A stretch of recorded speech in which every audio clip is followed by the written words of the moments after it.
everyone, and welcome. We are here to talk about how to grow your sales using artificial intelligence. My name is Priya Sapre, and as Eleanor mentioned, I'm the product manager at Pros for Opportunity Detection. I've been with Pros over the last 8 years as a solution architect over in Europe. I've worked in industries such as high tech and chemical manufacturing, distribution, and food. And so I wanted to take all of the field experience that I've collected over the years and help build better products for Pros and make them even better for you. I wanted to actually wear heels today so that I could look like I'm as tall as Justin, but fortunately they have provided a nice pedestal over here, and so I can now introduce myself as, I am Priya Sapre, I am taller than Justin because I'm 7 feet tall. You know, I could have stood on the stage, but I chose not to for that very reason, so you're welcome. And I'm Justin Silver, I'm a senior scientist. Thank you, Eleanor, for the introduction. I've been with Pros almost 5 years, and opportunity detection is something very close to my heart. I've been involved with this product since its inception, and from concept to reality, and I've been doing a lot to try to push this product forward and really add to its capabilities. So we're going to talk about some of those capabilities today, not get too deep into the weeds, but give you at least some flavor of how this all really works, and hopefully leave you with some lingering questions that you're going to be itching to answer. And I'll be around after to talk more about details if you'd like to know more. Thanks, Justin. So we have 4 discussion topics that we would like to hit on today. First of all is what opportunity detection does today and how it has helped one of our customers achieve great success. We would also like to talk about this new shift into e-commerce and how we plan to leverage opportunity detection in this space. We'll then talk about the science behind the selling, and this is where Justin will hit upon all of the different algorithms that we're using and we're thinking about. And finally, how to work with you in order for you to start your AI journey. One of our customers has been using opportunity detection since last year, January. And during this 1-year time, they have achieved a $38 million uplift within that year. Now, they were a company that did have challenges. Their sales reps were not hitting their targets. As you can see on the screen, according to CSO Insights, the inability to generate qualified leads is the #1 challenge for salespeople, which is causing sales ineffectiveness. And so this was the main motivation behind opportunity detection. It was to improve sales effectiveness, to enable sales to figure out where should they spend their energy and time in order to meet their revenue and sales targets. So we would want to use artificial intelligence to identify buying patterns within the sales transactions, to identify where our customers churning, be proactive, and have conversations with them to turn them into more loyal customers, to find those inconsistent trends, turn them into contract prices, and make sure that they are actually using the end-to-end solution. And finally, just provide that holistic solution experience by telling them what products they should be buying because other similar customers are buying it. And so going back to this customer, a distribution customer, we used a business unit of $650 million, and we provided them with, in a 3-month time frame, around 100,000 recommendations. Out of these, their pilot group reviewed 25,000 of these recommendations. They accepted 15,000 of them, and they were able to convert 7,500 of them into real sales. This converted into a 1.5 million uplift month-on-month consistently, even today, which translates into a 3% uplift. And as a customer that I'm very close to them, I can see that they're even today, they're still achieving these same growth targets, if not better. So this is what we gave them. We provided opportunity detection directly to their sales reps within their dynamic CRM system. So as a salesperson, I can log in to dynamic CRM, and on my screen, I would see my top 10 customers. sorted with total potential revenue. So these are only my accounts that I am responsible for, and I can very easily see where I should focus my energy on. And so if I go into it further, so in this case, I've opened up the account, which is Jackson Tire. I can see the different types of trends and what additional data it's telling me. So in this case, it is a declining trend for the engine oil. And it's telling me that they used to be buying a lot more of this product, but they're not buying that much anymore. So as a sales rep, this is very vital information to go back to them and find out if this is a product that they're not suiting, if their business has changed because of which they need a different product, and figure out how to enhance that overall experience. We have inconsistent trends as well. So this is where they just bought a one-off from you, from that sales rep. And this could mean that you are a secondary provider for them. Your competitor did not have the product, and now they just bought it from you as a one-off. Again, you can go back and figure out how to improve the services, the product, and actually turn them into more loyal customers. Now, at the end of the day, your sales reps need to be empowered to be providing that feedback to you, to your central teams, on whether these are useful information or recommendations or not. And that's the reason why you have this create and reject buttons at the bottom. And the reject button will enable them to provide that feedback to the central team, saying, hey, this was not a really good recommendation, this is a seasonal fluctuation, or this is not a product which is competitive enough in the market. But if it is a recommendation which is very useful, they can then click on this create button over here, which will automatically take them into the usual opportunity workflow that they're very familiar with. And finally, you have gap. This is where we're telling the sales rep that this particular customer is not buying a product which other similar customers are buying. Now, sales reps can come up with 100 reasons why it's not relevant to sell this product. And that's why it's very important to show these insights provided by Monet. Now, if the sales reps understand that 60% of similar customers are buying it, and it actually consists of 10% of other sales reps' portfolio, that's a compelling reason to at least start thinking about it. We also provide information, supporting evidence of what are your other 2 top customers who are actually buying this, and this will then give the sales rep that confidence to go in and sell the solution to their customers. Now, I've shown opportunity detection to a lot of people, and one of the questions I always get asked is, it's so easy for me to just hire an analyst.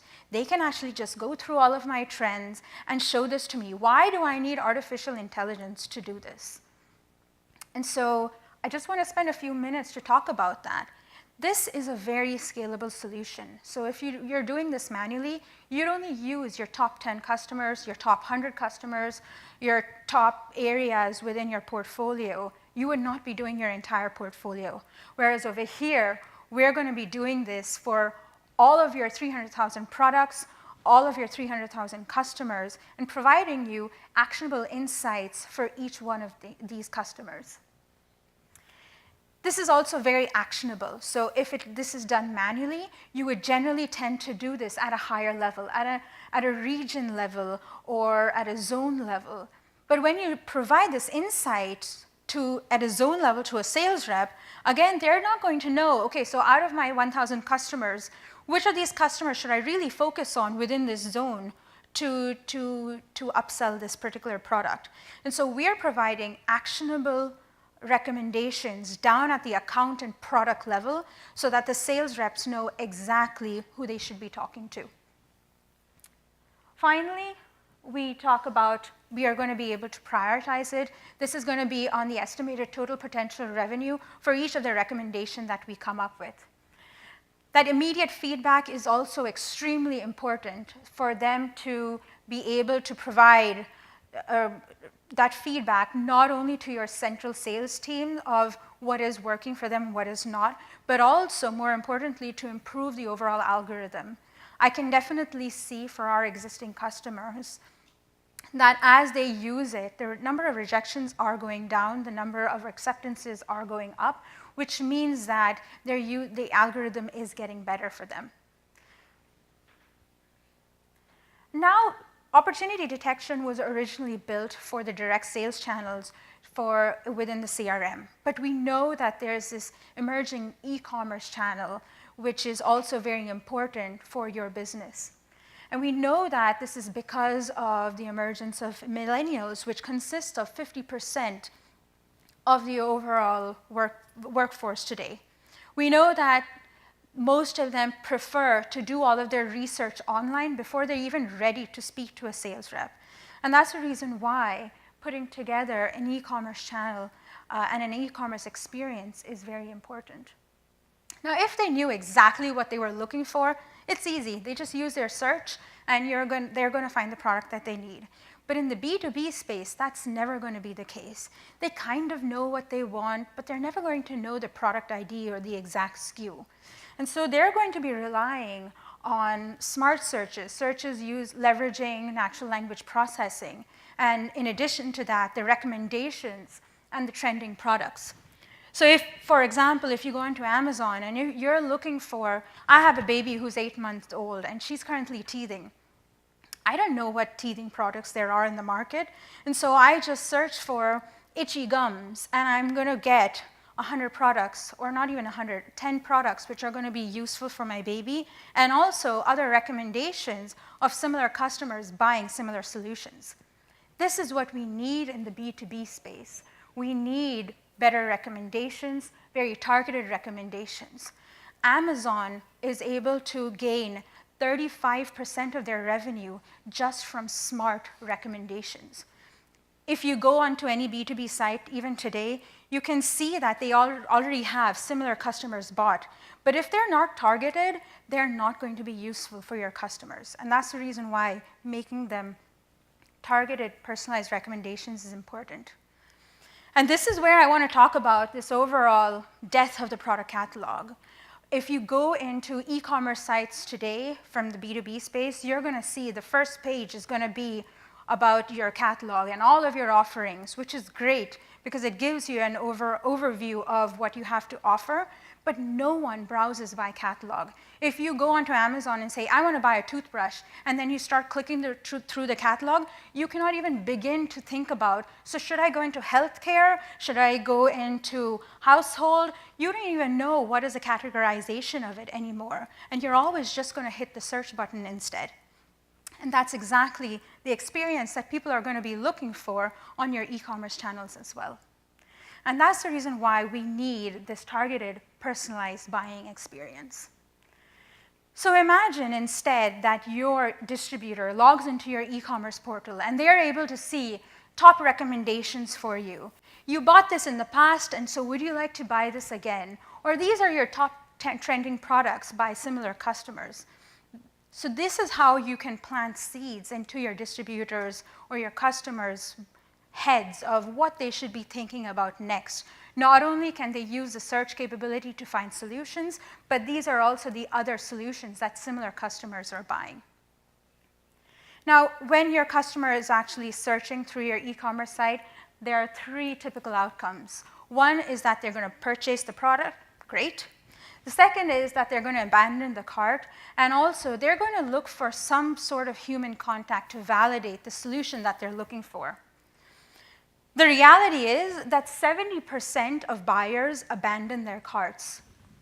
And this information is gold.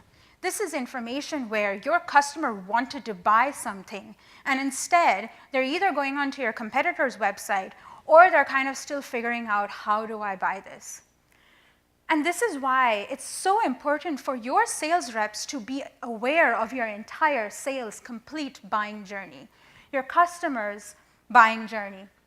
They would then be able to follow up on opportunities, close the sales, ensure this holistic experience, and as Loretta was talking about in her talk, to deliver this channel fluid experience. And so this is what we see opportunity detection doing next. Not only showing opportunity detection trends such as declining, inconsistent, and Gap, but also pulling in e-commerce data such as abandoned carts and searches through catalog. This is useful from a sales rep perspective to be able to say, oh, you abandoned the cart, you're interested in brake pads, let's make sure we're closing this and you're getting exactly what you need. But also from a demand search perspective. So in case of Hurricane Harvey, if a bunch of people from Texas are actually searching for clean drinking water, filters, things which are going to help them rebuild their lives, these are demand searches that you're going to be able to find on your e-commerce sites. And if you can provide that to sales reps within that customer segment, this is going to be very vital information for your sales reps. And so we would also want to surface seasonality to show them,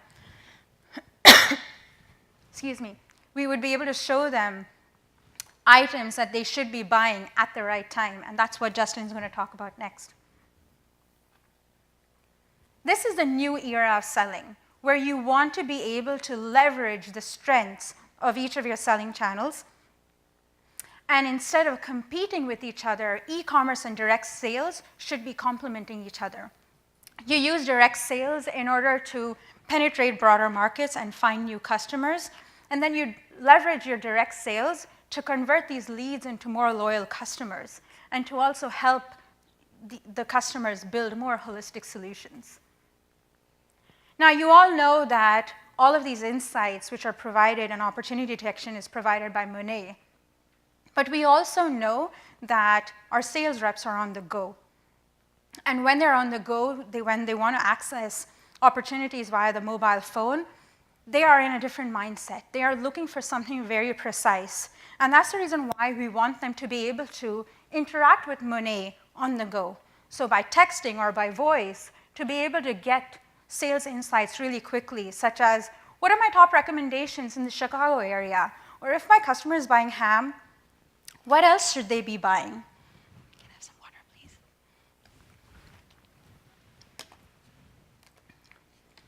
Here. And so this is something that we're researching on right now. And so if this is something which is useful or interesting to you, please give me a call or contact me. I'm up in the innovation booth, and we can talk about this further.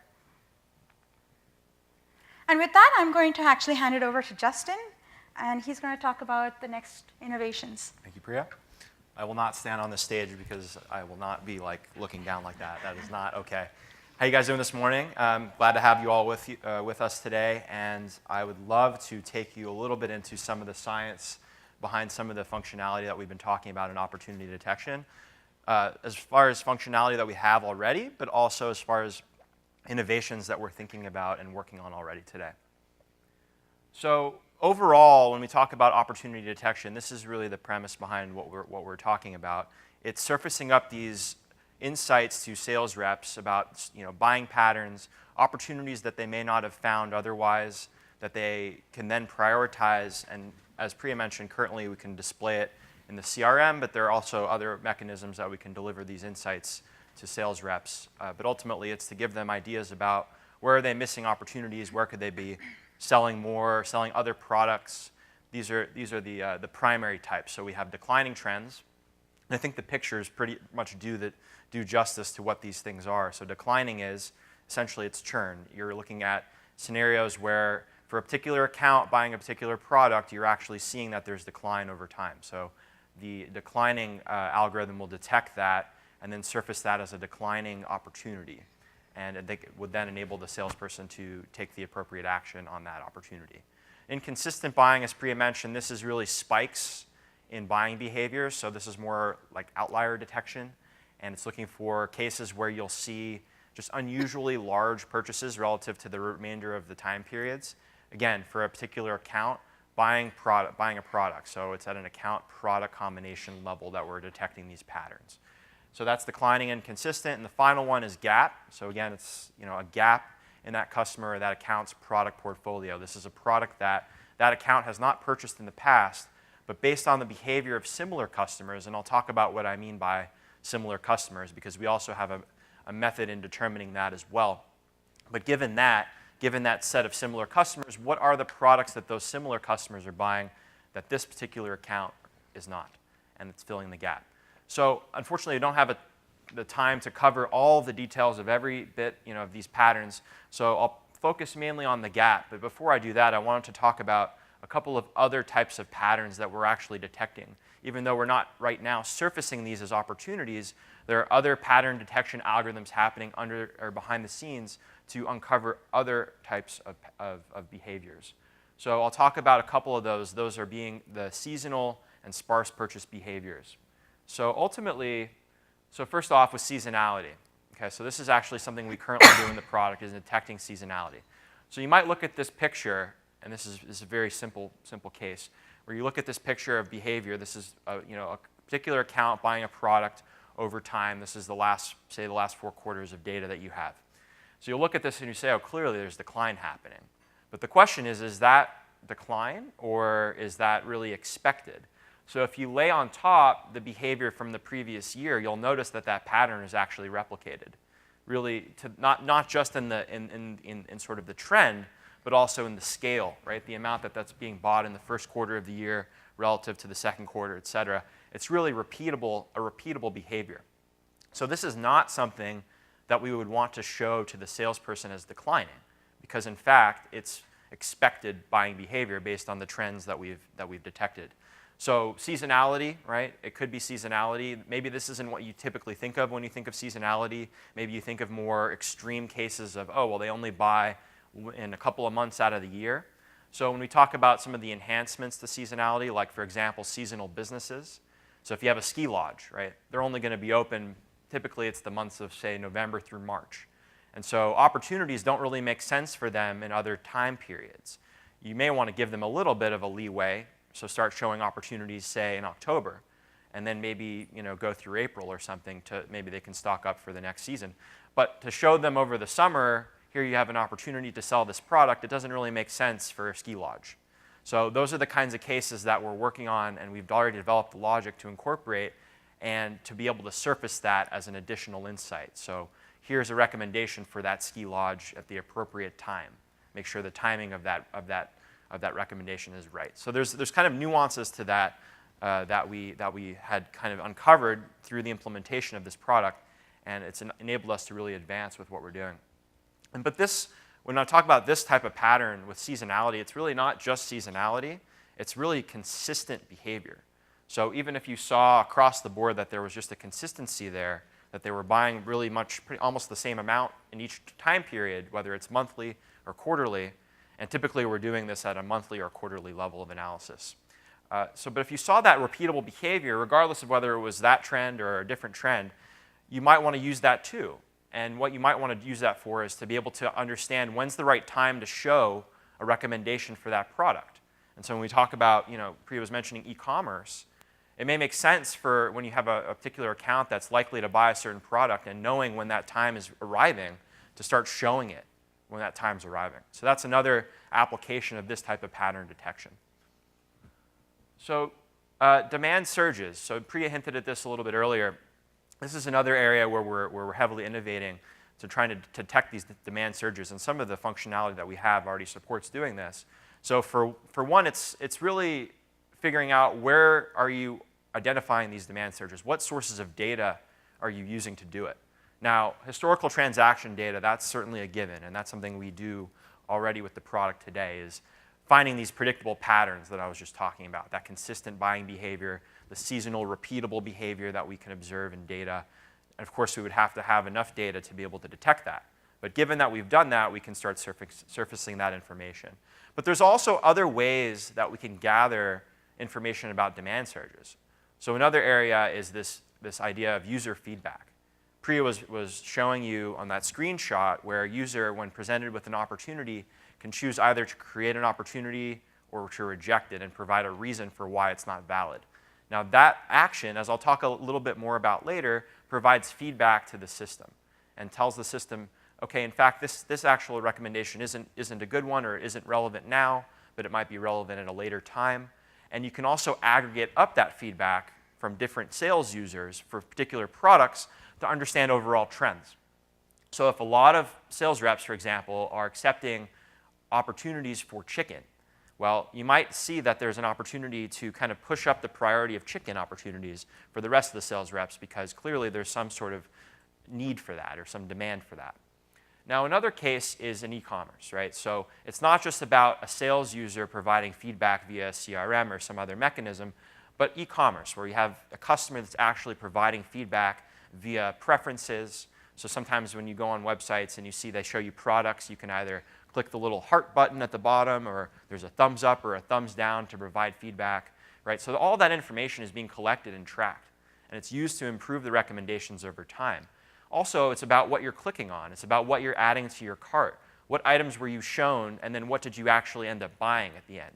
All of that information, whether it's explicit or implicit feedback, is being incorporated as well. So that's another way that we could potentially gather sort of these signals of what are demand surges and when they're likely to come. The last one I mentioned was on sparse purchase behavior. So what this is really looking for cases where you have, and these are typically your higher price point or larger revenue items that are just not sold often. Think about capital goods. Think about heavy machinery and equipment, things that companies will buy, and when they buy them, they're not going to buy them every year or every even 2 years. It's maybe 5 years, right, that they're going to potentially look for a replacement for that machine. Maybe they'll be looking for things like maintenance and support, but it's not going to be a product that they're going to want to replenish on a monthly or a quarterly basis. And so we don't want this to run into the other opportunities that we're surfacing, because the other opportunities that we're surfacing are more of that sort of monthly to quarterly nature, that more frequent buying that we want to be able to provide opportunities for. And if we don't identify these, what's going to happen is, as you saw earlier with that potential revenue lever that we're using for prioritization, what's going to happen is these types of opportunities are going to always dominate because they're typically, like I said, your larger revenue products. So you'll see a lot of heavy machinery and equipment and those types of opportunities, and the rest of your replenishable goods will not be shown on the screen, and we don't want that. And so that's why we right now use this as a way to weed out false positives of recommendations. So the way that works, just at a higher level, is we have two metrics that we use to detect these. One is average price, so that's pretty straightforward. It's just figuring out which are your higher price point items. The other is the average purchase frequency, and this is across all customers that are buying this item. And what we're looking for is items that are on the very low end of that range in terms of purchase frequency. And those, again, that fall in that top left, that meet that high price point, low purchase frequency criteria, are then flagged. So I have there an example of, like I was saying, supplies, equipment, right? So that would be cases where we wouldn't want to show those necessarily as opportunities alongside other opportunities. Maybe we would want to call them out, and this is something we're looking into for the future, is call them out as a separate opportunity type and potentially be able to even identify when is it time to potentially offer that item again, or are there other items that might make sense to go along with it. Like I said, for equipment, maybe there's certain maintenance or other items that go along with that equipment that may make sense to offer on a more regular basis. So that type of analysis that we would want to surface up as potentially additional insights. So as I said earlier, primarily we're focused right now with opportunity detection on the declining, the inconsistent, and the gap opportunities, right? Those three types. And as I said, I wouldn't dive much into the declining and the inconsistent, but I'll talk a little bit about our gap opportunities and a little bit of the logic behind how we come up with those gaps. So the first step is I have to figure out who am I comparing this account to, right? What's my reference point? If I'm going to identify gaps in a product portfolio, I can't look across my entire customer base because I'm going to start getting all these recommendations that aren't relevant for that account. I have to really hone in on a specific subset of accounts that make sense to compare.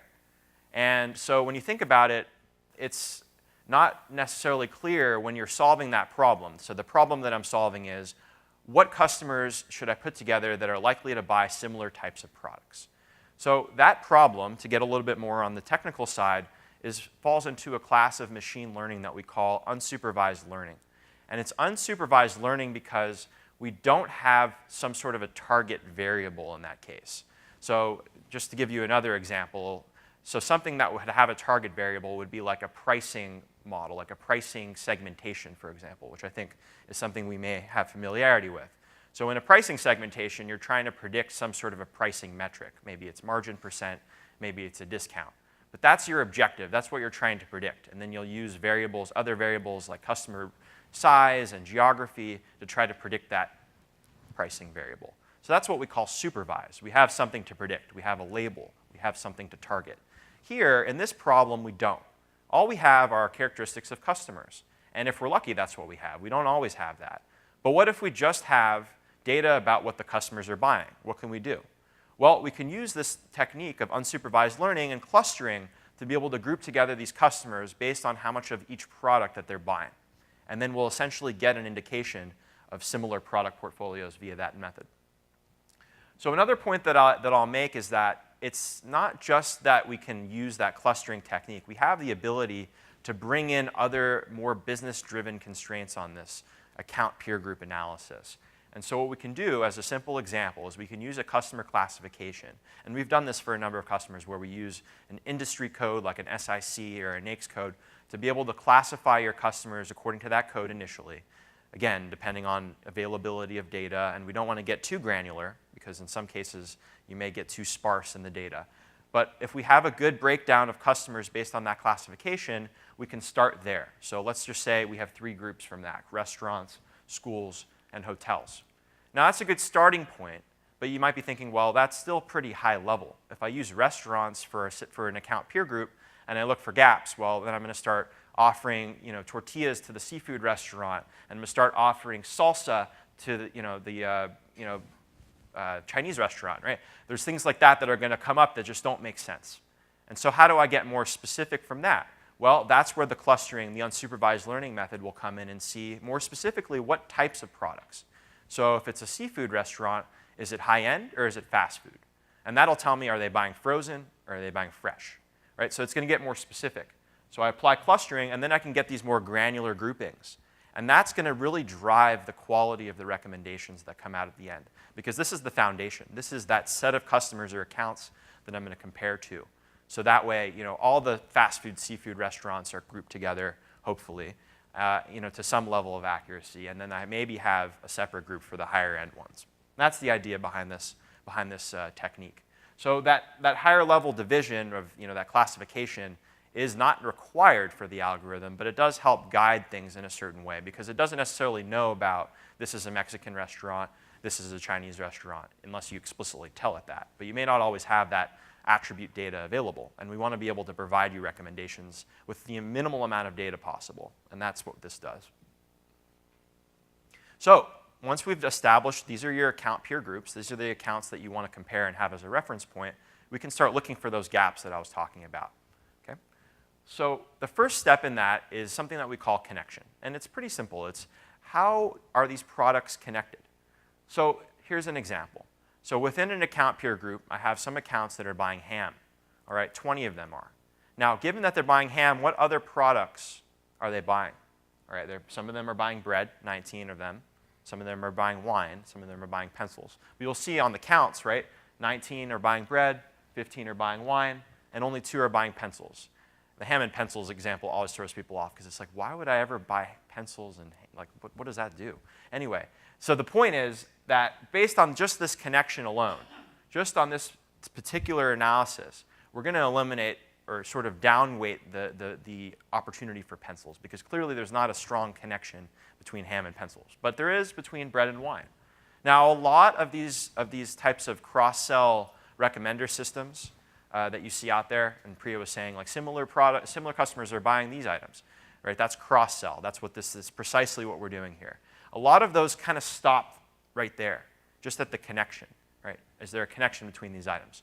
But what we do is we add on another element, which is on the similarity measure. The similarity is going to also look for another element, which is not just are these products being bought together, but are they being bought together in a relatively consistent ratio? So is it that, are they buying, for every 1 pound of ham that they're buying, are they buying 3 loaves of bread or 5 loaves of bread? Are they buying 1 case of wine or 3 cases of wine? Is there a relatively consistent behavior across those customers within this account segment or peer group? So that's the second level of the analysis. And then the final recommendation, the final determination of is this going to be a higher or lower priority recommendation is really kind of an infusion or a combined weighting of those 2 scores to come up with a final prioritization of these gap recommendations. And then we use that gap score to come up with what is that potential revenue that you saw earlier as that lever for prioritization. So that's gap. The last part that I really wanted to kind of zoom in on a little bit is this concept of user feedback, because I think it's really important, and it's really the primary driver of the learning mechanism for this product. And we talk about something that's using machine learning. Now, I've talked about some machine learning techniques already, but this is where really when we think about the learning aspect really comes in, and the system's ability to improve over time. So the way this happens is really two ways. There's really two ways that the system can learn from user feedback. And so the first is really straightforward. It's explicit. So this is when the sales user says, OK, this is not relevant. I'm going to reject this opportunity, and it's not valid. Okay? And if I tell the system this is not valid, then that's telling the system, I don't want to see that ever again. So certainly it would not be good for your sales users, and they would not be happy with the system if they have to keep rejecting the same thing over and over again every month when it pops up. Oh, you have an opportunity to sell ham. Oh, you have another. I don't want to see that, so don't show me. Or maybe they'll say, you know what? I want to see this, but not now. It's not the right time. For whatever reason, it's not the right time. So show me again. If it's still valid in 3 months, show me in 3 months. So it'll take that feedback directly and store that and say, OK, let me keep track over those next 3 months. And if in 3 months' time that opportunity is still relevant, at that point in time, I'll actually surface it if it's still a valid opportunity. So those are a couple of examples. Now, it doesn't end there. That's explicit.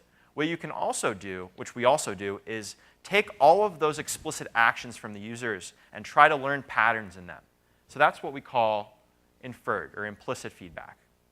So that's where the system's learning trends. It's learning behaviors overall. So like I said earlier, if there are a lot of acceptances for chicken, a lot of rejections for ham, right, it's going to pick up on that and then at an account segment level, apply those actions at a higher level to be able to up or down prioritize particular recommendations based on that feedback. So again, if a lot of acceptances are coming in for chicken, then the priority of that will be increased. If there's a lot of rejections of ham, that will be deprioritized. Now, all of that is part of this loop. It's kind of all going in this cycle. So we start with the recommendations. There's user responses. And there's a feedback model that then updates those recommendations. I know it's very general process. And what's cool about that is we can actually apply that in various ways. I was talking earlier about different sources of data. So this is using sales users' direct feedback. Now, it would also be great to take into account the end result of a transaction as feedback. It would also be great to take in, again, actions that people on an e-commerce site are taking, right? I mentioned that feedback that they could provide via thumbs up and down and clicks and add to cart. All of those different types of feedback. But ultimately, that process remains the same. The data that's fed in will change according to the interactions. But ultimately, the way it's used to update and incorporate and change and improve the system is really this process right here. So this is fundamental. This is really key to the strength of this product and the value of this product over time.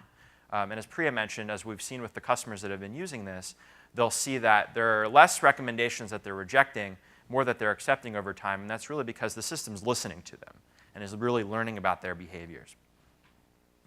So again, and this is in the sales user case where we're in the CRM, and they have the ability to either create or reject an opportunity. And based on that, it's providing that feedback. So just a few other points that I just wanted to make before I close out, which is we're heavily innovating on this product. We're not stopping with what we have. We have a lot of good functionality today, but we're always innovating. And these are a few areas I think I've talked a little bit about. But seasonality and demand surge detection. So we already do this to some extent, but we want to continue to grow and improve our capabilities on those items.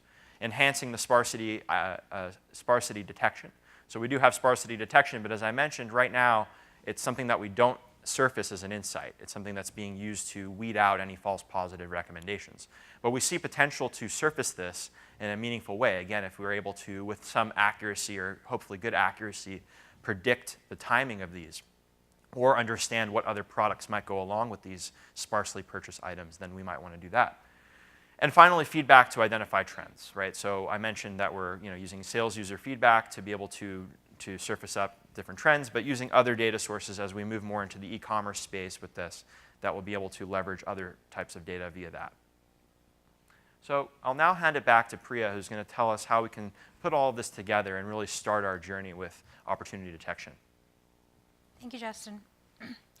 Starting your journey for opportunity detection or any AI tool in general can be a daunting task, especially when you have to get buy-in from your internal, from internal before you actually are able to start.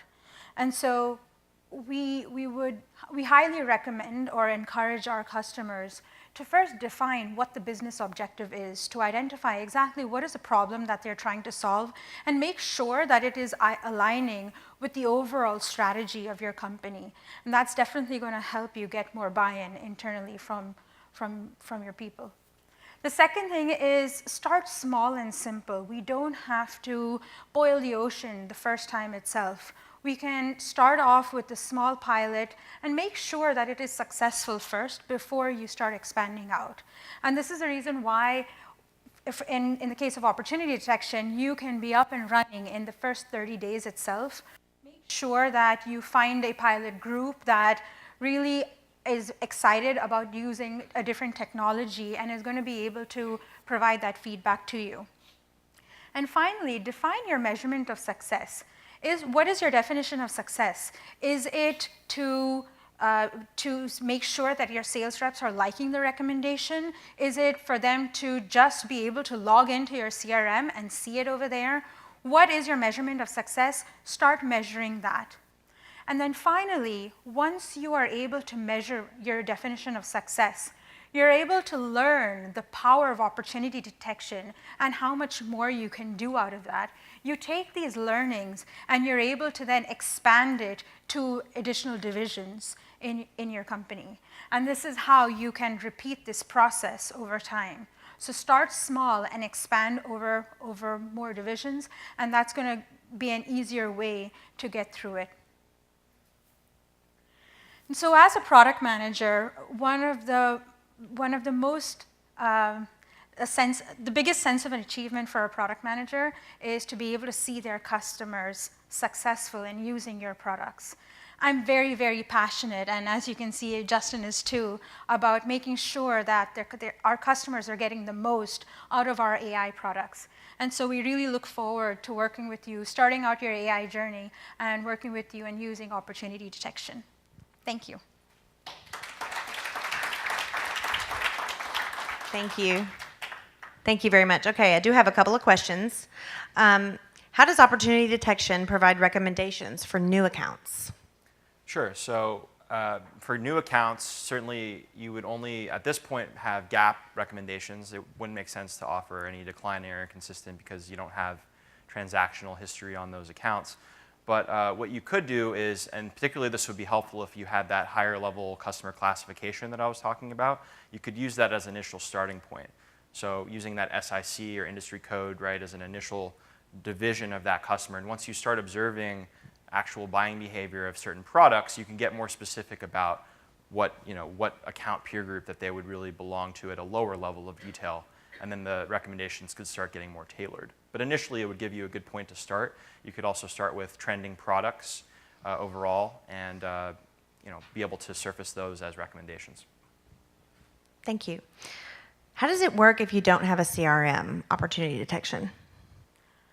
So right now, we provide opportunity detection in Dynamics and in Salesforce, but if you say you have SAP or your homegrown CRM, we already provide API calls that you can plug in directly into whichever workflows that you already use for your sales rep. We can provide Excel spreadsheets. It can be as simple as that when you're starting out. And finally, if you're interested in a more web-based solution for your sales reps to log into, let me know. We can talk further, and we can innovate together on that. Great, thank you. Thank you all for coming.